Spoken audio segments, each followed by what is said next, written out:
Alencar Gonçalves de Souza não era um homem comum. Em São José do Rio Preto, era visto como alguém discreto, sério, mas respeitado. Trabalhava duro, lidava com pessoas influentes e sabia muito bem reconhecer quando algo não estava certo. E foi exatamente esse instinto que o acompanhou até Icaraíma, uma pequena cidade do interior do Paraná, onde o destino dele mudaria para sempre. Ele não foi sozinho. Levou 3 amigos, homens de confiança, para resolver um assunto simples, ao menos no papel. Cobraram a dívida milionária da família Buscariolo. Uma viagem planejada, rápida, chegar, resolver e voltar. Mas o que parecia um acordo comercial, aos poucos, começou a ganhar contornos muito mais sombrios. Desde que chegou à cidade, algo em Alencar mudou. Testemunhas contaram que ele andava inquieto, sempre olhando para os lados, evitando conversas longas e principalmente observando quem passava. Era como se sentisse que estava sendo seguido. Um morador ainda lembra de uma frase dita por ele numa conversa rápida que se tornaria símbolo de toda a tragédia que viria depois. Eu não confio nas polícias daqui. Palavras simples, mas que mudariam a forma como o caso seria visto dali para frente. Antes do desaparecimento, Alencar cancelou compromissos, mudou de rota e chegou a comentar com pessoas próximas que se sentia inseguro. Era como se pressentisse o que estava prestes a acontecer. Alguns dizem que ele percebeu carros estranhos rondando o local onde estava hospedado. Outros afirmam que ele ouviu conversas que não deveria. De qualquer forma, algo o perturbava, e ele parecia saber mais do que queria admitir. Na manhã do dia em que desapareceu, Alencar enviou uma mensagem para a esposa dizendo que tudo havia dado certo, que já tinha recebido o pagamento. Mas havia algo estranho. A mensagem não era por áudio, como de costume. Era escrita, fria, sem emoção. E depois disso, o silêncio. Nenhuma ligação, nenhum retorno. Apenas o sumiço. Enquanto a família tentava contato desesperadamente, em Icaraíma surgiam rumores. Boatos de que Alencar tinha se envolvido com gente poderosa e que o negócio que ele veio resolver talvez escondesse algo muito maior. Um morador, que pediu para não ser identificado, contou que o ouviu dizer: "Tem coisa aqui que eu não posso falar, mas tem gente grande envolvida."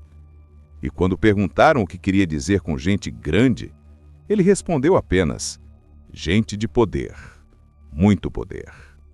Essa frase ecoou pela cidade como um sussurro que ninguém queria repetir.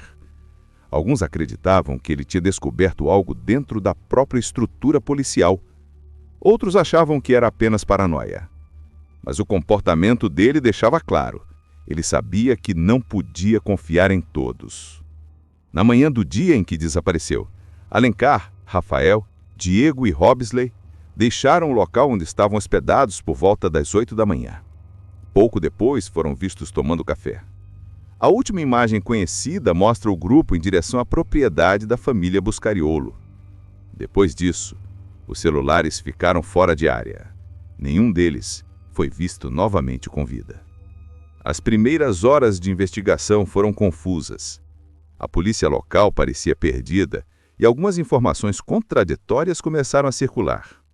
Enquanto a família de Alencar buscava ajuda em São Paulo, em Icaraíma, as pessoas sussurravam nomes, apontavam direções e desconfiavam de tudo. Até que uma testemunha revelou algo que mudaria completamente o rumo do caso. Segundo essa pessoa, pai e filho Buscariolo já sabiam que Alencar viria cobrar a dívida. E mais do que isso, sabiam também que ele desconfiava de algo. Foi quando alguém sugeriu que ele procurasse a polícia local, e a resposta dele foi imediata: "Eu não confio nas polícias daqui."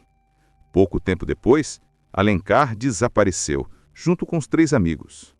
O que seria uma cobrança de dívida virou um acerto de contas sangrento.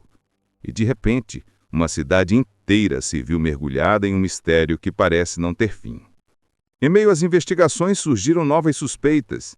Testemunhas afirmaram ter visto movimentações estranhas próximo ao rio Ivaí, um local de difícil acesso.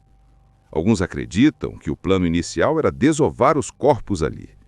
Mas o rio estava baixo e isso teria forçado os criminosos a mudar de rota. Outros dizem que eles foram enterrados em diferentes pontos de forma planejada para confundir as buscas. Dias depois, a caminhonete de Alencar foi encontrada parcialmente enterrada em uma área rural. O veículo estava coberto por terra e folhas como se alguém tivesse tentado esconder as evidências às pressas. No interior do carro, sinais de luta e manchas que pareciam de sangue. A partir desse ponto, o caso deixou de ser uma simples investigação e se transformou numa ferida aberta na cidade. Mas algo ainda intrigava os investigadores. Se Alencar realmente desconfiava da polícia local, o que o fez dizer isso? Ele sabia de algum envolvimento? Teria descoberto algo sobre uma possível ligação entre os Buscariolo e membros das forças locais? Ou tudo não passou de uma coincidência trágica? Enquanto as perguntas aumentavam, o silêncio da cidade crescia junto. Poucos queriam falar, e os que sabiam algo preferiam se calar. Era como se um medo invisível tomasse conta de Caraíma. E esse medo, até hoje, continua vivo. As investigações avançavam em silêncio, e cada novo depoimento parecia abrir uma ferida ainda mais profunda. O bunker, aquele espaço escondido no meio da mata, se transformou no ponto central da tragédia. As paredes de concreto frio guardavam marcas, indícios e até objetos pessoais que batiam com a lista dos desaparecidos. Mas o que mais chocou foi o silêncio. Silêncio das autoridades locais, silêncio de quem deveria proteger e silêncio de quem sabia, mas escolheu calar. Com o passar dos dias, a população começou a se perguntar: como um pai e um filho poderiam ter feito tudo aquilo sozinhos? Como conseguiram escapar por tanto tempo? E, principalmente, quem os ajudou a sumir? Alguns policiais que participaram das primeiras buscas começaram a ser investigados. Mensagens, ligações e relatórios internos mostravam contradições gritantes. Parecia que alguém lá de dentro estava atrasando o caso de propósito. Um dos investigadores, em entrevista anônima, desabafou: desde o início sabíamos que havia algo errado. Cada vez que chegávamos perto, alguém lá de cima mandava parar.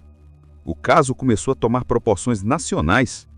Jornais, canais de TV e perfis nas redes sociais transformaram o nome de Caraíma em sinônimo de mistério, corrupção e impunidade.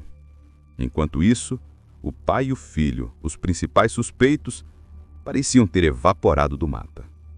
Informações não confirmadas diziam que os dois teriam atravessado a fronteira para o Paraguai com a ajuda de pessoas influentes. Mas o que mais assusta é o motivo.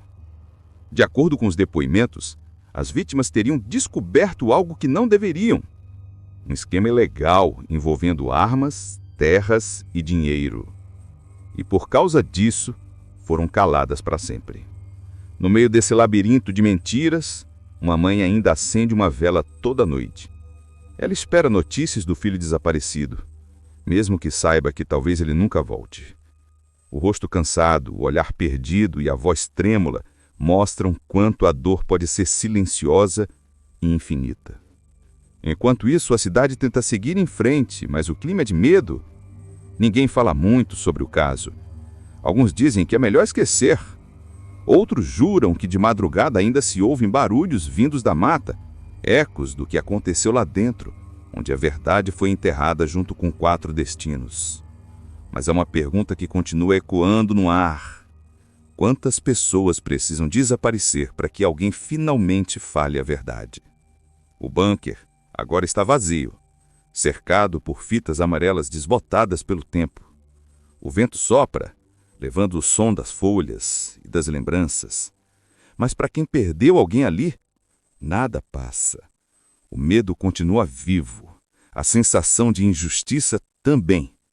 E o pior de tudo é saber que mesmo com tantas provas, ainda há quem quer abafar o caso. Quem tem poder demais e empatia de menos. Quem prefere o silêncio à verdade.